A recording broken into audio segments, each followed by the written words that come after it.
Se um dia alguém te perguntasse por que Jesus ensinava por parábolas, você responderia porque era mais fácil para o pessoal poder entender? E se você soubesse que existe um duplo mistério do porquê Jesus ensinava por parábolas e que essa resposta que você deu resolve só o primeiro mistério, mas não resolve o segundo? Pois é, seja bem-vindo a mais um vídeo aqui do canal Universo Teológico. Eu sou Adriano Carioca e esse vídeo responde a sugestão de uma seguidora do meu perfil do Instagram pessoal, que é o @AdrianoCarioca1. Lá eu compartilho da minha vida, do meu trabalho também, e uma seguidora sugeriu para falar sobre as parábolas de Jesus. E olha que bacana, você sabia que existe um duplo mistério do porquê Jesus ensinava por parábolas? E que muitos, e eu passei a vida acreditando que Jesus ensinava por parábolas porque era mais fácil do povo entender. Eu lembro da minha mãe, do meu pai ensinando isso. É que o pessoal daquela época não era culto, não era tão inteligente quanto o pessoal da nossa época. Quem andava com Jesus era iletrado, não era culto, então ele tinha que fazer do jeito que todo mundo pudesse compreender. Jesus falava com todo tipo de gente. Eu cresci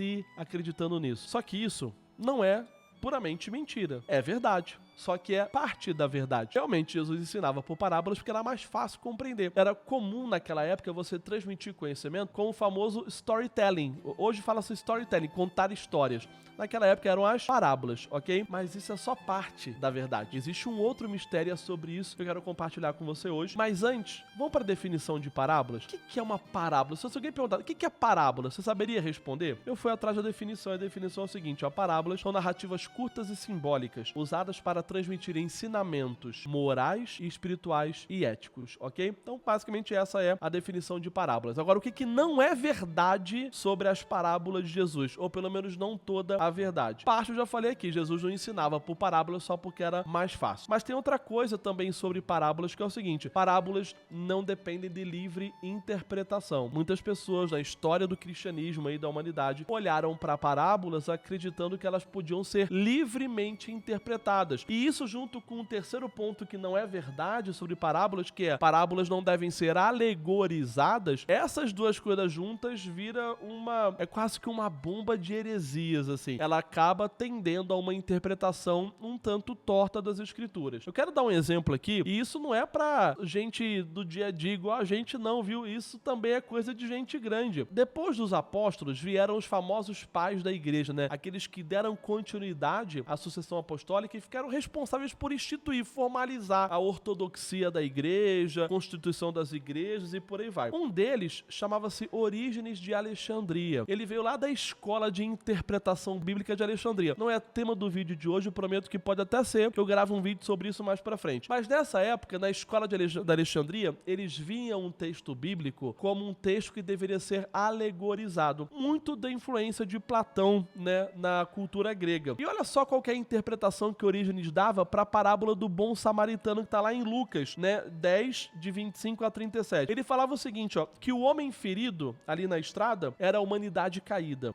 O samaritano era Cristo, né, que resgatava a humanidade. E a hospedaria simbolizava a igreja. Você vê que não é uma alegoria ruim, mas o problema é que quando a gente abre brecha para alegoria, muitas possibilidades surgem e muitas delas acabam levando a doutrinas bastante tortas. Então, parábolas, elas não devem ser alegorizadas. Por mais que elas possam utilizar alguma alegoria, alguma metáfora, um tanto de ironia, mas elas devem ser lidas como o texto bíblico nos sugere. E a compreensão tá no texto. Eu uso o próprio texto para interpretar o texto. Outra coisa importante, Jesus não inaugurou parábolas nas escrituras. Se você for lá no Antigo Testamento, você vai encontrar um personagem bíblico muito famoso, muito conhecido. Já vai comentando aqui, você sabe quem que é, antes de eu falar. E uma pessoa usa uma parábola para confrontar esse personagem bíblico contra o seu próprio pecado, ok? Vocês sabem de quem eu tô falando? Um cara que pecou e outro foi lá e conta uma parábola para confrontar esse cara contra o pecado dele. Vamos pro texto bíblico? A gente está falando de ninguém mais, ninguém menos do que o rei Davi. Lá no capítulo 12 de 2 Samuel, o rei Davi vai ter o seu pecado, aquele pecado que ele teve com Batseba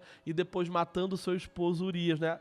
Arquitetando a morte de Urias. Ele vai ser confrontado no seu pecado por Natã. Mas Natã não chega com os dois pés no peito, pondo o dedo na cara do rei Davi falando, você pecou. Ele não faz isso. Ele conta uma parábola, presta atenção. Olha a parábola que Natã conta. Chegando Natã, Davi disse-lhe, havia numa cidade 2 homens, um rico e outro pobre. Tinha o rico ovelhas e gado em grande grande número, mas o pobre não tinha coisa nenhuma, senão uma cordeirinha que comprara e criara, e em sua casa crescera junto com seus filhos, comia do seu bocado e do seu copo bebia, dormia nos seus braços e a tinha como filha. Vindo um viajante ao homem rico, não quis este tomar das suas ovelhas e do gado para dar de comer ao viajante que viera a ele, mas tomou a cordeirinha do homem pobre e a preparou para o homem que lhe havia chegado. Aí, nesse momento que Natan está contando essa parábola, o que acontece com Davi? Olha só. Então, o furor de Davi se acendeu sobremaneira contra aquele homem. Que homem? O homem da parábola. E disse a Natan: tão certo como vive o Senhor, o homem que fez isso deve ser morto. Davi não sabia que era uma parábola até aquele momento, né? E aí, versículo 6. E pela cordeirinha restituirá 4 vezes, porque fez tal coisa e porque não se compadeceu. Davi tá dando a própria sentença para ele. Ou seja, ele deve morrer pelo que ele fez e restituir 4 vezes o que ele tomou, porque ele não se compadeceu do que fez. O que Natan faz? Agora sim, Natan confronta Davi. Versículo 7. Então disse Natan a Davi: tu és o homem. Ou seja, aqui Natan tá usando uma parábola para confrontar Davi contra o seu pecado. Ou seja, parábolas eram comuns naquela região, eram comuns ali no Oriente, eram comuns naquela época, para que você possa justamente fazer isso, né? Passar lições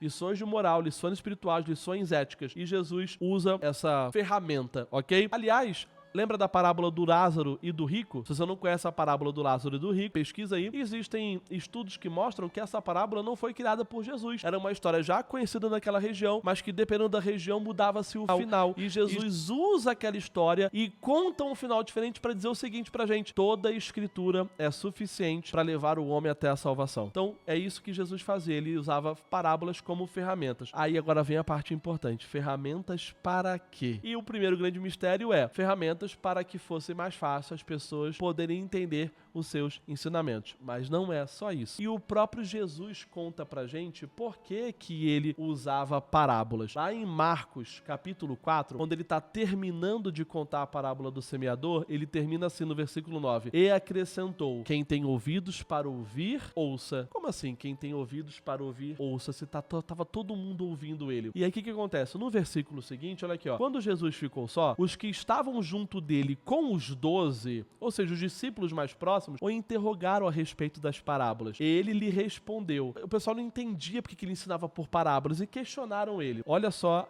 a resposta que Jesus dá: a vós outros vos é dado conhecer o mistério do reino de Deus, mas aos de fora tudo se ensina por meio de parábolas, para que vendo, vejam e não percebam, e ouvindo, ouçam e não entendam, para que não venham a converter-se e haja perdão para eles. Complicado esse texto, né? Vamos entender ele? Primeiro, o que ele está dizendo aqui é uma coisa que lá na frente Paulo vai reafirmar. Em 1 Coríntios 2,14, Paulo diz assim: ora, o homem natural não aceita as coisas do Espírito de Deus, porque eles são loucura, e não pode entendê-las porque elas se discernem espiritualmente. Quem que é o homem natural? Somos nós, né? Homens caídos, mortos em nossos delitos e transgressões, como diz lá em Efésios 2. A esses homens que não foram tocados pelo Espírito Santo, a eles não compreendem. As coisas de Deus parecem loucura. Lembra quando você tentava ler a Bíblia antes de se converter, antes de se regenerar? Lembra como você lia a Bíblia e não entendia nada? Lembra quando tudo parecia diferente, tudo parecia esquisito? Esse povo da igreja passa o tempo todo orando, tudo é da igreja. O povo vai pra igreja e adora ficar lá. Como que pode isso? É só sai o pessoal da igreja, almoça o pessoal da igreja, churrasco o pessoal da igreja. A gente não entendia como essa viver na casa do Senhor podia ser algo tão feliz e tão que nos preenchesse tanto, né? Pois é, ao homem natural ele não compreende as curas de Deus. É isso que Jesus está dizendo. Mas ele vai além. Ele fala: eu ensino por parábolas para que vendo, vejam e não percebam, ouvindo, ouçam e não entendam, para que não venham a converter-se e haja perdão para eles. Vamos pegar essa parte do texto? Não sei se você sabe, mas ele está citando aqui um texto lá de Isaías capítulo 6. Lá em Isaías capítulo 6, quando o rei Uzias morre, Isaías, ele vê o Senhor assentado, né, sobre um alto e sublime trono. E ele acha que ele vai morrer porque ele viu aquilo. Mas ele vê querubins pegando uma brasa e tocando os lábios dele para tirar dele a iniquidade. E ele ouve o Senhor, ele ouve Deus dizendo assim, lá no versículo 8: depois disso ouvi a voz do Senhor que dizia: a quem enviarei e quem há de ir por nós? Aqui o povo de Israel estava totalmente perdido. E aí Deus fala: quem enviarei? E aí Isaías diz assim, ó: disse eu, eis-me aqui, envia a mim. Então disse ele, o Senhor responde: vai e diz a este povo: ouvi e não entendais, vede, mas não percebais. Torne insensível o coração deste povo, endurece-lhe os ouvidos e fecha-lhe os olhos, para que não não venha ele a ver com os olhos e a ouvir com ouvidos e a entender com o coração e se converta e seja salvo. Ou seja, o que Deus está fazendo? Ele está comissionando um profeta para profetizar um juízo que virá sobre Israel, para que o pecado de Israel seja pago através desse juízo. A ira, a justiça de Deus venha sobre o pecado de Israel. E não tardou muito. O reino assírio invade o reino do norte, o reino babilônico invade o reino do sul de Judá, e aí o resto tá lá na Bíblia, você pode conferir nesses textos. Ou seja, o que Jesus está dizendo? Lembra lá quando o povo de Israel não quis ouvir a Deus, não quis seguir a Deus, não quis andar junto com Deus e veio um juízo sobre ele? Pois é, agora é a mesma coisa, porque nesse momento aqui em Marcos, que Jesus fala isso para os apóstolos, que ele fala em parábolas para que aqueles que não são para ouvir ouçam e não entendam, não são para ver vejam e não compreendam. O que acabou de acontecer aqui? Jesus está indo do 2º para o 3º ano do ministério dele. Os fariseus já acusaram ele de expulsar demônios em nome de Satanás. Muitas das pessoas que seguiam Jesus seguiam só para ver pão e peixe multiplicado e milagres acontecendo, não criam que Jesus era o Cristo. E Jesus está dizendo, para esses eu falo em parábolas, para que eles vendo e ouvindo não compreendam, porque se eles compreendessem, eles seriam perdoados e seriam salvos. Mas Jesus não quer salvar essas pessoas? Não é que Jesus não quer salvar essas pessoas. É porque olha como que o agir de Deus funciona. Se a gente pular lá para Romanos, capítulo 1, versículo 24, olha o que Paulo está falando. Por isso Deus entregou tais homens à imundícia pelas concupiscências de seu próprio coração. Ou seja, os homens querem fazer a maldade, os homens querem pecar, os homens querem agir de acordo com a carne. O que Deus faz? Deus os entrega a esses desejos. Lá em 2 Tessalonicenses, capítulo 2, versículo 11, fala assim, é por esse motivo, pois que Deus lhes manda a operação do erro, para darem crédito à mentira, a fim de serem julgados todos quantos não deram crédito à verdade. Antes, pelo contrário, deleitaram-se com a justiça. Então, esses homens se deleitaram com a justiça. Eles não quiseram dar crédito à verdade, deram crédito à mentira. O que Deus faz? Deus manda a operação do erro ao coração desses homens, para que vocês querem errar, agora vocês errarão. É como se Deus falasse assim, vocês querem fazer maldade, agora vão fazer profissionalmente, não mais coisa de amador, não é o que vocês queriam, vocês vão fazer. Olha lá no Salmo 81, versículo 11. Mas o meu povo não me quis escutar a voz. E Israel não me atendeu. Percebe? Não é Deus não tá falando assim, eu não quis que o povo não ouvisse a minha voz. Eu não quis que o povo não me atendesse. Tá assim, mas o meu povo não me quis escutar a voz. E Israel não me atendeu. O que acontece? Qual que é a consequência disso? Assim, deixei-o andar na teimosia de seu coração, siga os seus próprios conselhos. Ou seja, no momento em que Jesus fala por parábolas, é para que aqueles que querem continuar mortos em seus delitos e transgressões, aqueles que se deparam com a verdade do evangelho, mas querem continuar cegos e surdos, Deus dá a essas pessoas aquilo que o coração delas mais quer. E as outras pessoas? Por que Jesus fala assim, porque olha como que tá o texto, né? A vós, outros, vos é dado conhecer os mistérios do reino de Deus. Quem são esses vós outros? Jesus também responde. Quer ver? Lá em João capítulo 10, ele fala o seguinte, as minhas ovelhas ouvem a minha voz. Eu as conheço e elas me seguem. Eu lhes dou a vida eterna, jamais perecerão e ninguém as arrebatará de minha mão. Aquilo que o Pai me deu é maior do que tudo e da mão do Pai ninguém pode arrebatar, pois eu e o Pai somos um, né? E ele continua, quem são essas ovelhas? Será que são só os judeus para quem Jesus estava falando aquilo ali? Ali são os apóstolos, né? Os fariseus junto com os apóstolos e discípulos. Será que são só os judeus? Jesus também responde isso, quer ver? Lá em João, também no capítulo 10, versículo 16, ele fala assim, ainda tenho outras ovelhas, não deixe aprisco